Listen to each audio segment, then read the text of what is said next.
Hi there.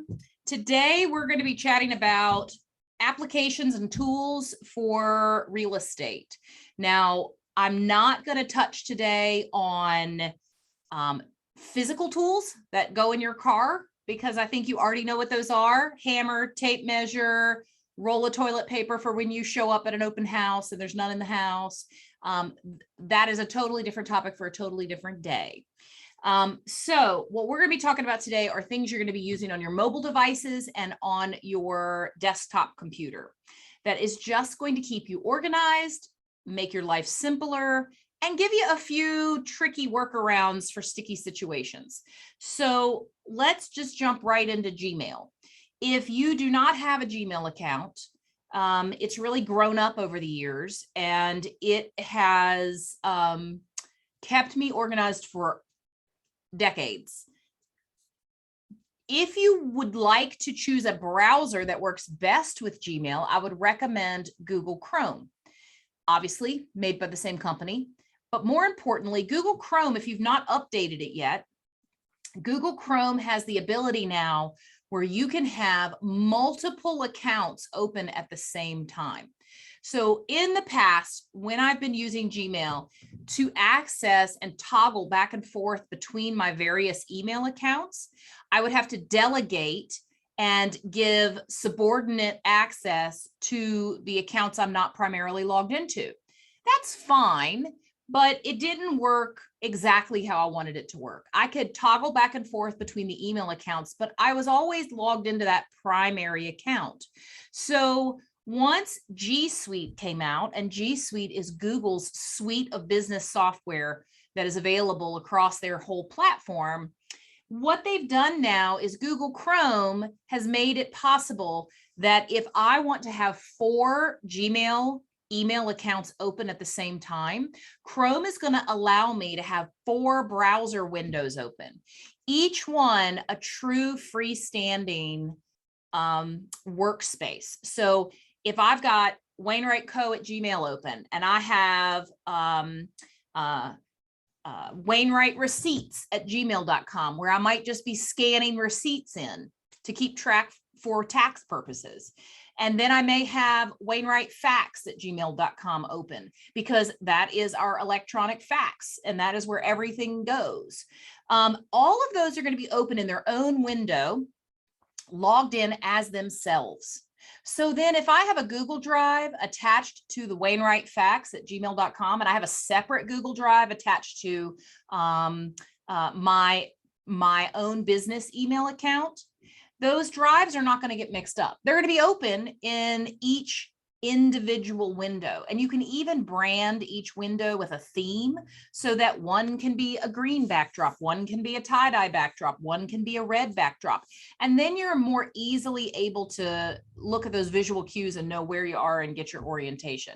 It has really helped me be much more efficient to be able to have true open windows in those. I may have Canva for 2 or 3 different purposes, and I have those set up as 2 or 3 different accounts. So now I don't have to log out of Canva and log back in or switch accounts. I can just have 3 Google Chrome windows open, each one with their own set of applications and software programs that I'm using that are all primarily logged in. So it has been a wonderful new tool that Chrome has come out with, in my opinion. We did discover that Jennifer had to update her Chrome browser and then reboot her computer to have access to be able to use that new tool. So that's something that I have really enjoyed the last week or so, and it has been a game changer for me. Maybe you're smart and you don't have 9 email accounts and all the various stuff that goes with it, but that's who I am. I just have a new account for every purpose I have, and I try to keep everything in separate buckets. So that's been very helpful for me. G Suite in general is a great suite of programs. They're obviously all free unless you need extra storage, and extra storage is cheap as dirt. So it's $1.99 for 100 gigabyte of extra storage, which is, I mean, that's practically free. So G Suite is also going to come with some business software that is all cloud-based. So my Google Drive is everywhere I log in. So my Google Drive is going to allow me access to spreadsheets and a word processor and all sorts of PowerPoint style software programs that's going to allow me to do business wherever I can log into my Gmail account. So I was very excited and an early adopter of everything being cloud-based. First off, I don't have anything that's private. I'm not doing any top secret business that I'm worried is on the cloud. Same with our YouTube channel. Like if you want to go watch real estate videos that are going to train you and you're not in real estate, I mean, who am I to question where you get your kicks? Okay. So that's fine. Because none of what I'm saying is going to be top secret or private or confidential. I'm very careful to make sure anything confidential is not going on any cloud-based software programs. I'm certainly pleased to see that our real estate industry has kept up with that standard as well. I was in real estate when buyers and sellers were putting their social security numbers on the purchase contract. Why was that ever even a line on our purchase contract? Don't know, but it's gone, thank goodness. But that's also back when, they wanted your social security number for everything. So other software suites that you can use that are in conjunction with Gmail are some extensions. So extensions are third-party applications that have been programmed to function with Gmail to give you more productivity platforms. So Folio, and I'm going to ask Jennifer to throw that name in the chat window, pretty please. Folio is an extension you can get for Gmail that I absolutely love. Now, a year ago, I bit the bullet and finally hired a transaction coordinator to help me with my transactions. Once I get someone under contract, and the transaction coordinator is going to work that file until closing, arrange the inspections, make sure everybody's on schedule, send out weekly updates, keep a timeline going. Now that is what a live person does for me now. And her name is Rebecca Hartley. She has Hartley Closings. She is a phenomenal transaction coordinator, or TC as they call it in their business. And she charges $250 to Wainwright agents to work the entire transaction from contract to closing. She also gets reviews for you at the end of the transaction. She will keep everybody in the loop. So lender, settlement company, the office, everybody. She's going to keep everybody in the loop. However, before I started using Rebecca, I was using the Folio extension for Gmail. It is a cool program, and it is completely free so long as but you're only let me say that right. You're limited to 3 transactions going on at any one time. So I ultimately ended up purchasing a year's worth subscription to Folio so that I can run as many transactions as I liked. Wishful thinking, maybe, that I was hopeful if I bought it, they would come, and I'd have more than 3 transactions at any given time. So if you want to try it out, it's just an extension you download for Gmail.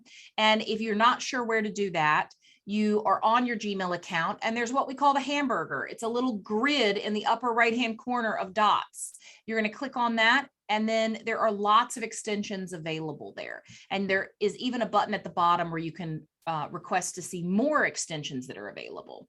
I don't download a ton. I'm recommending this one, Folio. It's by Amatree, because I truly used it. And what it does is it sets up a portal for you to invite your clients, the lender, the other agent, and you are setting up a timeline in that portal. You can even upload a photo of the property. So the banner photo would be a picture of the property. It allows you to load resources for your clients. And once you have loaded a resource, that resource is available in a drop-down menu from that point forward.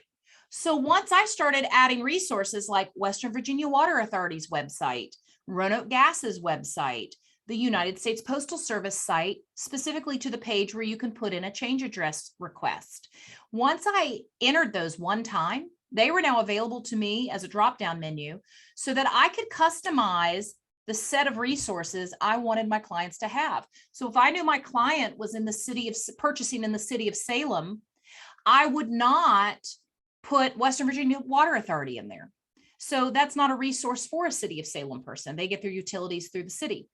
However, if I'm in Roanoke County or Roanoke City, I'm going to put in Roanoke Gas if there's gas to the home, Western Virginia Water Authority, AEP. I'm going to put in those resources, and I'm going to put on the timeline a reminder to remind them to call all of those vendors and have their utilities turned on or switched off, whichever is the case.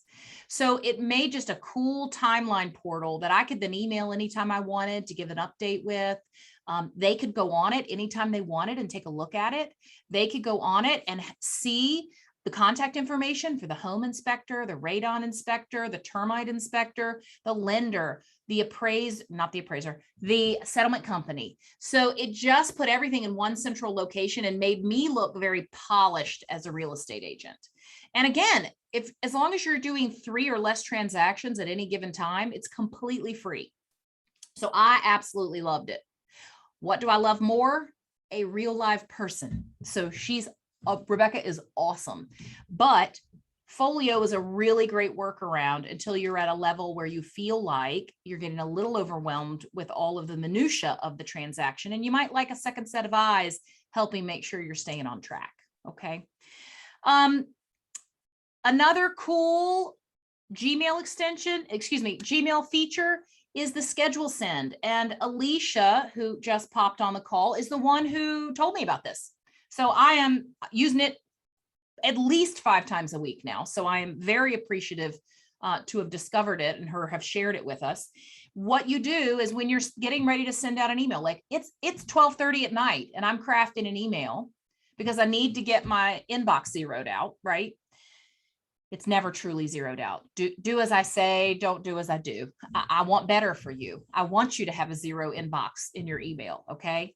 So it's maybe 12:30, 1 o'clock in the morning, and I'm finally firing out those last couple of emails. Well, I do not necessarily want people to know I'm available at midnight or 1 in the morning, right? So I'm going to craft the email as if it's morning. I'm even going to type, "Good morning, Jan. Looking forward to seeing you at the termite inspection on Thursday." Okay. Then I'm going to go down to that big blue button that I would normally click that says send, but I'm going to click the drop down arrow to the right of that button.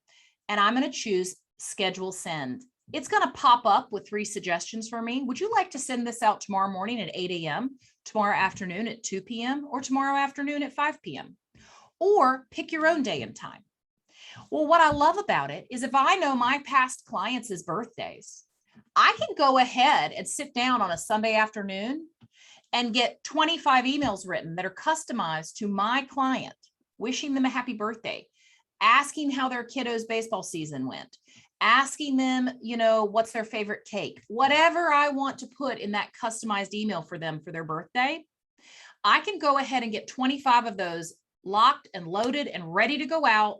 And I can schedule send them to arrive at 8 a.m. on their birth date. That is a way to be really productive. That's a way to look like somebody who's super organized. And it really means you can bang it all out in a 1 hour, 2 hour window, and then really just enjoy that that's going out for the next 12 months. Schedule send is good for lots of reasons. Sometimes I use it because I've written a difficult email and I want some time to digest it. So I'm going to schedule send it for 5 o'clock that day or 7 p.m. that day. And it's going to give me a few hours to just digest and make sure I have said exactly what I wanted to say in the tone I wanted to say it in. And I may actually go back and edit that email. I may go back and take out a harsh line. I may go back in and soften some bits in there. I may go in there and make some of it firmer or harder. I've got to give myself a minute. The biggest mistake we make as people is talking or emailing quickly. I would argue with you that almost never is it an actual emergency that you need to hit send on that button immediately after writing that email. Human nature is, I want to get this done and I want to hit send and go on with my day. But I think you will understand that if you've taken an hour to just kind of digest what you wrote, you may find that you want to tweak it a little bit. So schedule send is good for that too. Schedule it for an hour away. If it goes out, great. If it doesn't go out and you have an opportunity to go in and edit it, even better.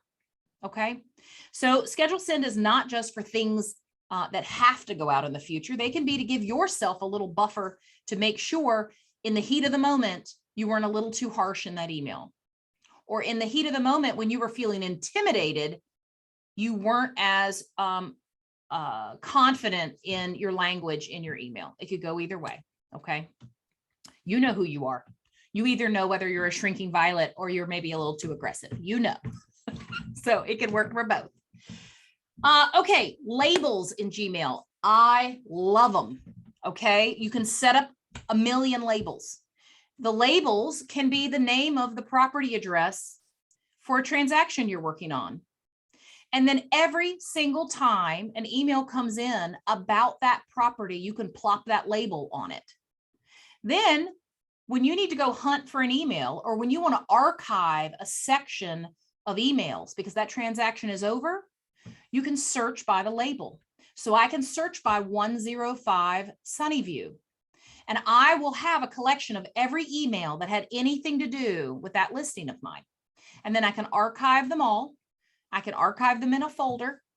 And now I've got that sectioned away, filed away in case I need it later. I repeat, I do not ever delete emails that have to do with the transaction. You absolutely never know when you may need to circle back and look at something, okay? The times I've had to go back and find a file 5 years later because my client is getting ready to sell the house and we don't remember if we pumped the septic or not, or we don't remember what was that about the main water line coming in. I can't quite get my head back to 5 years ago to remember what that was. I'm going to go back and look through those emails and refresh my memory. So I never throw away any of that. If I got to spend $1.99 a month for the rest of my life to be able to keep all of that, it is well worth it to me. There are also extensions for things you might already be using. I use DocuSign. I have attached DocuSign to my Gmail. So when someone sends me a PDF and they say, hey, Ashley, could you sign this? It's a referral agreement. And it's a PDF. It's not a DocuSign request where I can just click it and sign it. I'm going to have my DocuSign extension over on the right-hand side, and I can select to use it with the email that I have open. When I do that, DocuSign is going to go ahead and take that document, and it's going to let me sign it right there within Gmail, and I can put my signature on that PDF, and it'll be right back in that email, and I can return it. I don't have to open a new tab, open up DocuSign, download the PDF, upload the PDF, and then put my signature on it, then download it as a PDF again, and then go back over to my Gmail and attach it to the email. Okay. Now listen, compared to what we were doing 5 years ago, even that is a breeze. Okay. But if I can find an even faster and more efficient way to do it, I'm going to tell you about it. So adding DocuSign as an extension to Gmail has been great. There are a lot of things I get as PDFs that I need to sign personally that I can look at. It's a one pager. I can look and see that that's a, something that an agent needs me to sign. That's just a one pager. I'm very familiar with the form. I don't need to comb over it with a fine tooth comb. I can go ahead and just stick my signature on it. So DocuSign is, as an extension, is very handy for that.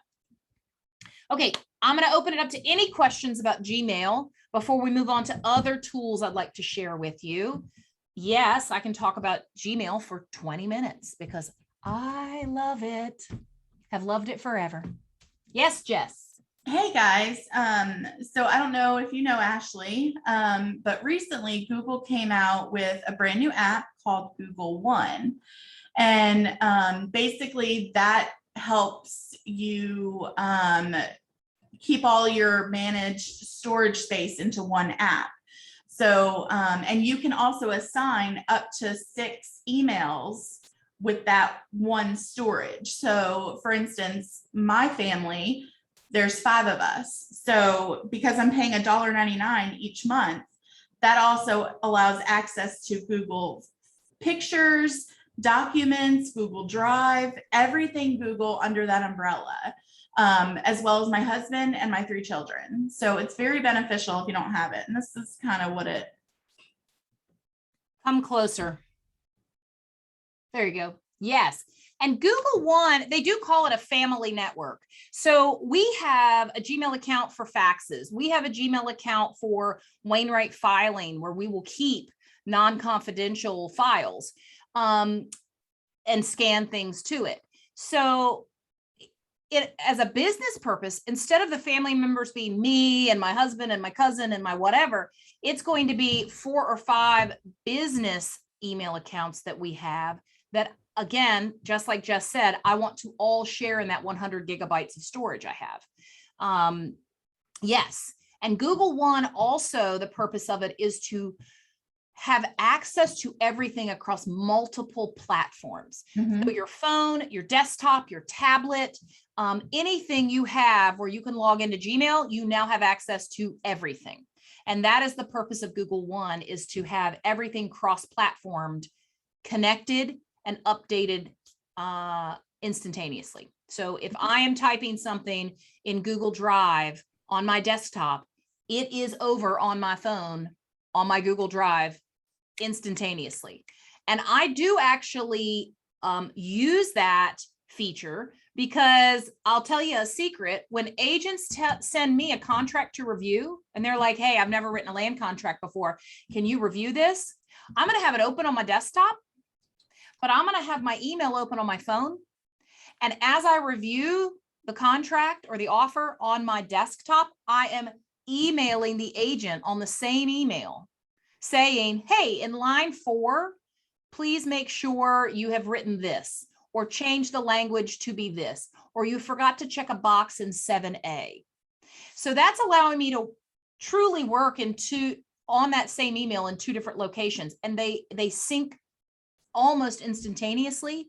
And it is pretty sweet how I can then sort of function. It's the difference between if I had a second monitor on my desk, but instead I'm just using my phone. And since everything is synced and everything is talking to each other through Google One, that's possible. That's an excellent, excellent resource to bring up, Jess. Thank you. So does anybody else have any questions or anything to add about Gmail and Google before we move on? Okay, then I'm just going to keep on talking. So next, we're going to touch on Canva. Now, we could do 4 days on Canva. Canva just keeps getting better and better.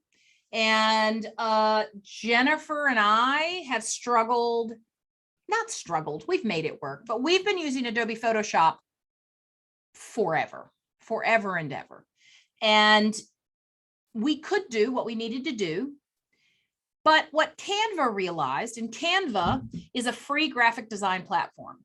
What Canva realized is, much like Jennifer and myself, Adobe Photoshop does too much. It's too robust. It has too many options. We just wanted to make a flyer and maybe lighten up the photo a little, or throw some text on an already existing photograph. So what Canva realized is, for the lay person, the person who's just trying to create content and grind it out, they just need an intuitive, easy to use design platform that lets you quickly and easily start with a template or start from scratch and have a finished product in 5 minutes. I appreciate what Adobe Photoshop is and Adobe Photoshop Elements. And if you are working for a graphic design, in the graphic design field, you obviously are not going to just be using Canva. But it's too deep for my use. I just want an open house flyer. I just want a Facebook post. You know, I just want an Instagram post. So Canva is free. Canva allows you to share the account with team members, and you can all collaborate together and make things. Now, you may not need to share with anyone, but that option is available. And there are templates ready to go. And more exciting to me is you can go to Etsy and you can purchase ready to go templates. I will ask you, as a best business practice, let's respect the artists. If you're going to use it for commercial purposes, please make sure you reach out to the artist on Etsy and just ask, would you like for me to pay for a commercial license? I'm going to use this in my real estate business. If you're buying a real estate related digital download, most likely they're not going to require that because they understand that you're going to be using it in your real estate business. That's what they were designing it for. But it is just nice to ask. Now, for me, I occasionally buy things for the firm to use. And in those cases, I'm using it at a commercial level that an individual agent would not. So I reach out to the Etsy artist and I negotiate a commercial license through them. Typically, they charge me $50 instead of $3.99. And then I'm able to make that available to all of you guys. That's where the open house sign-in sheet came from. We tweaked it a little, but it mostly was ready to go. My email signature is from Etsy. I have found, yes, I can build that myself, but for $2.99, I'm not going to. So the email signature was easy, well worth the $2.99. It already was set up as a template. You get the digital download. It even has instructions on how to take it to Canva and customize it with your headshot and your website link and your information. So there are lots of things when you get on Etsy and you start looking around and seeing what has been created. I have already bought the commercial licenses for working with sellers and working with buyers, and we are tweaking it and customizing it and making it for the whole firm, and then going to share it with you guys so that you can then customize it and tweak it further. And then you will have a printable or digital handout for sellers and buyers that looks really sharp, and you're able to put it in your listing presentation package, or you're able to take it by a for sale by owner and drop it off and try to chat them up a little bit. And so those are some of the resources we're making available to you guys, but we're using Etsy as a shortcut to it. Those artists on Etsy have spent hours and hours and hours just tweaking it just so to make it look its best.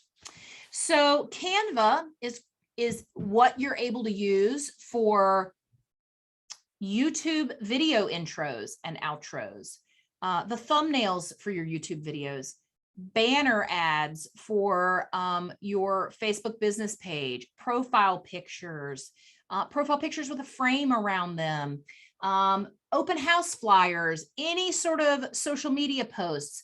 And when you go to Canva, and I'll ask Jennifer to throw Canva. Oh, she's on the phone. Hang on. Let me throw it in there. This is how you spell it. When you go to Canva, you can just go to social media. It'll say, hey, Facebook posts, here are the templates. And so it's already going to be sized and the right DPI, which is the dots per inch, for your Facebook post. It's not going to be too big. It's not going to be too small. It's not going to be pixelated because Canva has already figured all that out. So that is where Jennifer and I would struggle and beat our head on the wall when we wouldn't quite have the sizing right on Adobe Photoshop or the dots per inch right on Photoshop. And then we'd work hard on something and we'd load it up to whatever social media platform we were using or try to print it out as a flyer, and it was pixelated.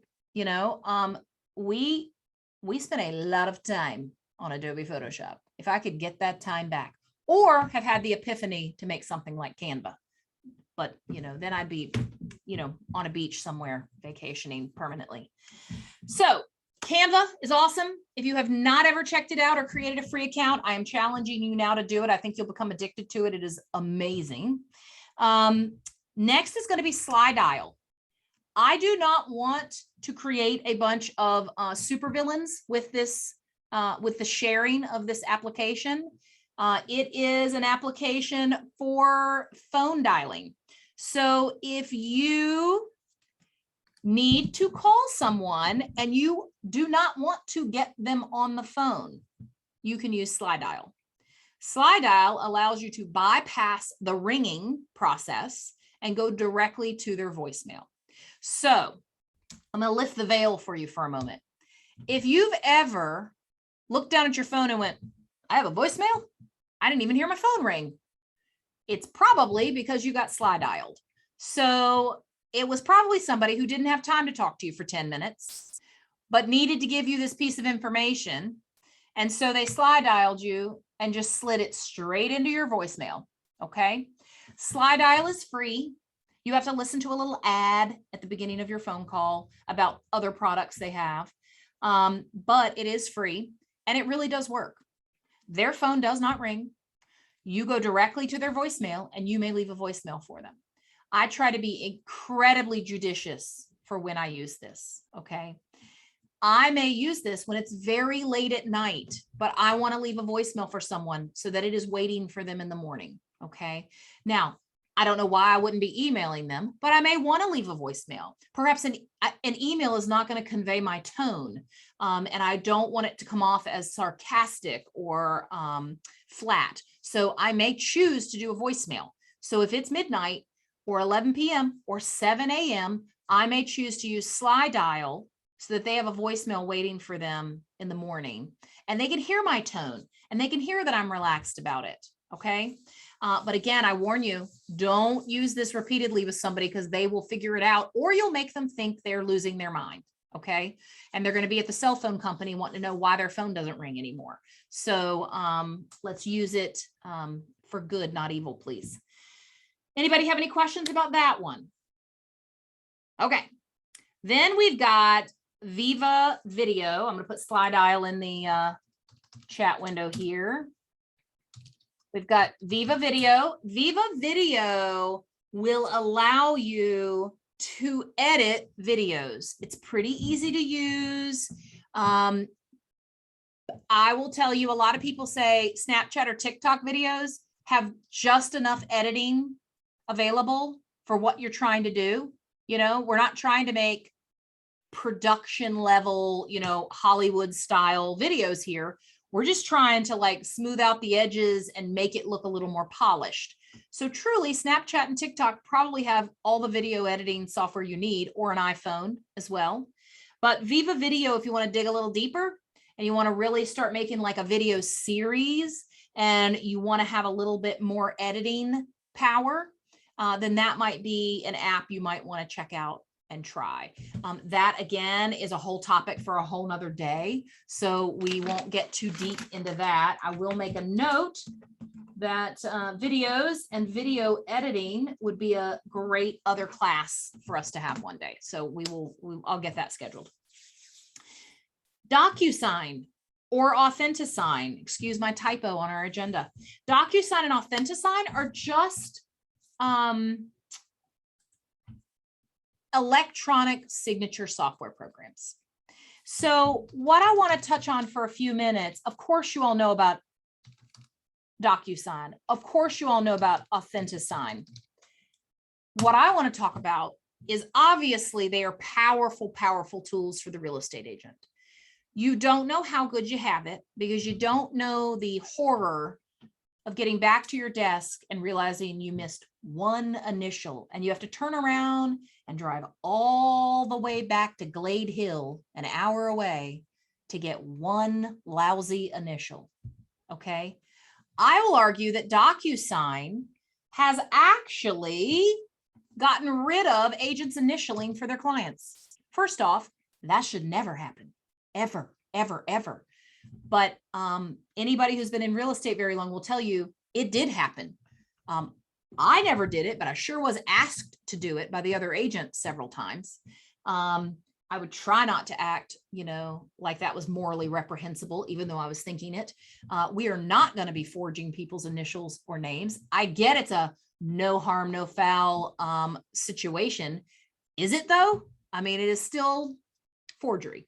So DocuSign has made it so that when I get back to my desk and I realize I've forgotten one initial, Easy peasy, man. I can shoot that right back over. And in fact, I did that yesterday. I was submitting an offer yesterday, and the listing agent only had the residential property disclosure and the lead-based paint form online, and the residential septic system disclosure was missing. So I went ahead and sent the listing agent our offer with the 2 disclosures, with a note that the residential septic system disclosure was missing from the documents tab on MLS. So my client's already signed, but very quickly, the agent got back to me and said, "Ooh, I just loaded it to the MLS." So I was able in 5 minutes to send that residential septic system disclosure to my client, get her signature on it, and shoot that back over to him so he had a full offer package to present to his seller. So DocuSign and AuthentiSign are amazing. But what I want to touch on today are best business practices for electronic signature software. We have touched on this on other training classes, but it is so important. I want to touch on it again. It is so easy to use. It is very easy for buyers and sellers to not thoroughly review the documents. And the fatal flaw, in my opinion, in those software programs is because our purchase agreement is 7 pages long, and it requires a signature on the first page and a signature on the 6th page. The way those programs are designed are that your client hits start and it goes to page 1, and they can see all of page 1, and they click the button to sign, and then rapidly 5 pages fly past them and they land on the signature line on page 6. Now, maybe your client is scrolling back up to go over that document. Maybe they are not. And if they sign it and it's returned to you, and now they're in a ratified contract, to me, it is much too easy for them to cry wolf and say, well, I didn't even know what I was signing. Ashley sent it to me and it just went by so fast, and I didn't even know what I was signing. Well, that's truthfully on them because they're grown-ups. They should be reviewing documents, right? What I do as a best business practice, and this is to protect my client and to protect me, is I will take those documents, download them as a PDF, send my client an email and say, here is your offer package for your review. Please go through it thoroughly. Call me with any questions.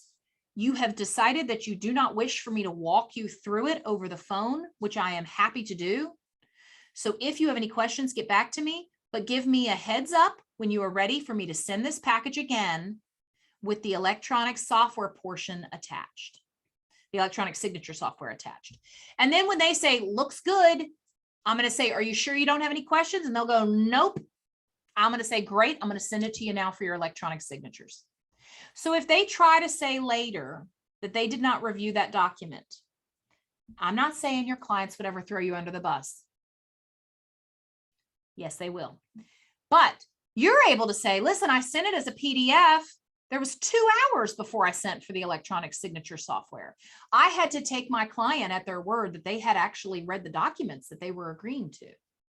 You can understand how that is going to hold up way better than I sent them some documents that whizzed past their face and asked for their signatures. Okay. So that is the best business practice that I am going to ask you to use every single time. I know it is tedious, but once you make it a habit, it's going to become a very protective habit for you to have. Now, let's talk about the last 2 I have on our agenda, and that is going to be designations. Get you some designations. They are initials at the end of your name, the end of your title. It's going to say realtor, comma, GRI. Holler to Alicia, who has gotten her GRI. That is the Graduate Realtor Institute. That is the higher level designation. It takes a long time to knock that out. It is a lot of classes, and it just distinguishes that agent as having gone above and beyond the average agent to educate themselves better in best business practices, agency, representation, in everything across the board. It touches on lots of areas of our industry and focuses on them to the tiniest detail. It is a designation for your lifetime. So once you accomplish the Graduate Realtor Institute designation, the GRI status, you have it forever. There are lots of designations that are available. C2EX is one by the National Association of Realtors, which is essentially a level of excellence that they're trying to, their goal is to have every agent achieve the C2EX designation status. And that is just focused on best business practices. How can we elevate our industry to a standard that is beyond reproach? How can we be our very best business and personal selves? And so that program is also very time consuming, but very worth it. And it is about making you not just a good real estate agent, but a good community member. So some of the assignments, some of the homework in the C2EX is attending a municipal meeting, going into a city council meeting, go and sit and be involved in your community. It's about creating well-rounded community leaders. And so it's also an excellent program that you can work through over a period of, a long time and knock that out. Next, social media business accounts. This is a tool that I don't want you to get into until you feel you have the time to give it the attention it needs. Because what can be dangerous is you go out there and you make a Facebook business account, an Instagram business account, a Zillow profile with instant messaging, a Realtor.com profile with messaging. You've got TikTok, you've got Snapchat, you've got way too many social media platforms. Do not start them all at the same time. Do not set them all up at the same time. Instead, set yourself a goal that every quarter or every 6 months or every year, you're going to adopt one more social media platform. Use it. Critique whether you are using it properly. If you haven't logged into it for a month, you are not using it properly. And you might actually be doing more harm. I didn't even know Zillow had messaging till I logged on and to my horror discovered that there was a messaging section of that website, of that profile. And guess who had a whole lot of unanswered requests for information about houses? This lady who's trying to tell you how to do real estate. So I was so embarrassed. And I sent every one of those people an email, and I did not give them any excuses whatsoever. And I just apologized. And I asked them if their real estate needs had been met. I got several. Yes, we didn't hear back from you. And that was well-deserved. I needed to hear that. They were fair in that, in that assumption. I did not attend to them.